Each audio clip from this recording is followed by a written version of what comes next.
Okay, so for homework 7, we're going to walk through how to complete it and all the desired information that comes from it. So I'm going to go ahead and share my screen, and here we go. So we're going to start with the homework 7 main program. So the first thing that we want to do is we want to merge the 1D time-dependent heat flow FEM example and our homework 5 code and make a time-dependent version of the homework 5 code. So mostly that involves adding the time-dependent part of the solution and making sure that all the variables are properly initialized. So the original version of this had f equals figure, and obviously that does not work if our force vector is f as well. So you kind of just go through and initialize all the proper variables. Another thing that you want to do is you want to prevent oscillatory behavior. So what is oscillatory behavior? We're going to run a quick example of the code. We're going to change the lambda value to 0.00012. And then when we run the code, as you can see, we have this oscillation between a max value and this small value. It oscillates between a crazy high value like this and a regular value, which is not what we want. So in order to fix that, we choose a more reasonable lambda value. Oscillatory behavior essentially happens when the one of these matrices has too much. One of these A or P matrices has too many negatives in it. It's got a negative value. So we're going to run the code and we're going to see the values that we get for the homework. We're just going to quickly step through it. Low node count to preserve computing space. So we're going to go ahead and run this version of the code. And here's what it looks like when it's actually stepping through its values.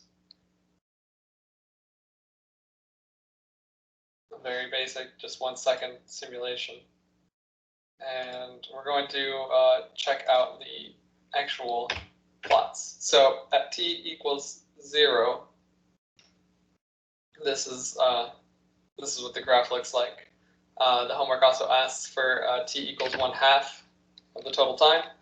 So at 1/2, it looks like this, both independent of your delta t, which is important because obviously you can't have different values for different delta t's.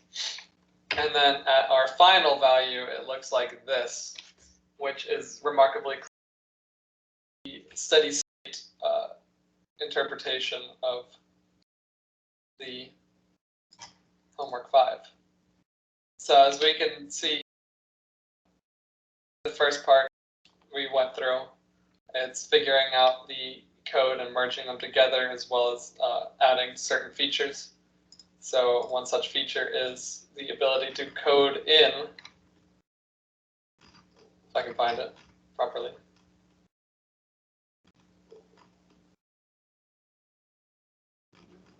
Yes, right here. So this will be a prompt in the final code, but just for the video's sake, basically determine the next location. Down here, it initializes which node and adds it to the force matrix force vector, and a additional source heat sink, essentially. And that's this one of these parts of the codes. And then we want to select simulation parameters that give stable, non-oscillatory, and physically realistic solution results. So the reason we can say it's physically realistic is because it matches pretty closely with the steady state variant of this graph, and that the code doesn't significantly change answer values if you step up node counts or step up the delta t. So we want just an increase in resolution whenever we do that. So if we go back to the code, we say, hey, let's keep the delta t at this, but let's do 9 nodes instead. Then after 1 second, we should see relatively similar values, which we do because I've run it like this before. So this just basically checks, obviously, if you increase resolution and you get wildly different answers, then probably it's not a very good code, or you don't have enough nodes to really get a very accurate answer. But since the general trend of the graph is still the same, and most of the same critical values are also properly calculated, then we can say that, hey, this is a realistic solution. And then obviously the non-oscillatory values, you want to set lambda parameters and even node parameters too, that make it so that A and P are the A and P matrices are like properly initialized and don't contain lots of negative numbers, because if they do, then you get that oscillatory behavior throughout the simulation. And so initial time and halfway total time. Total time, we showed those plots that are here. And is it possible to replicate a steady state solution with your time-dependent code? Yes, because if you notice, the general trend of the t equals 5 seconds is that it trends towards the towards that steady state solution, which we can show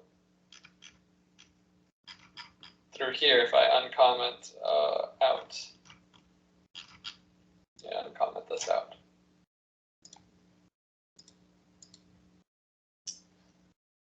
We're just going to wait for this to kind of do its thing.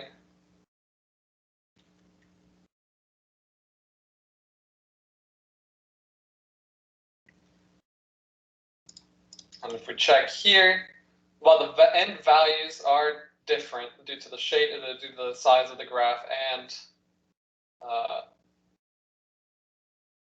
how long it's run. Obviously, the steady state nor is the 5 second one, but if you step, you can tell the graphs overall have very similar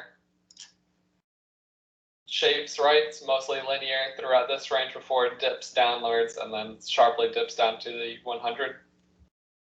If you run this for an extra long time, then you will see that it trends towards a steady state. That'll be included in the final version, but it would take a long time to show in this video. So, and yeah, that basically concludes the run through of the code and the time-dependent transient thermal heat conduction solution. So, yeah, thank you for watching, and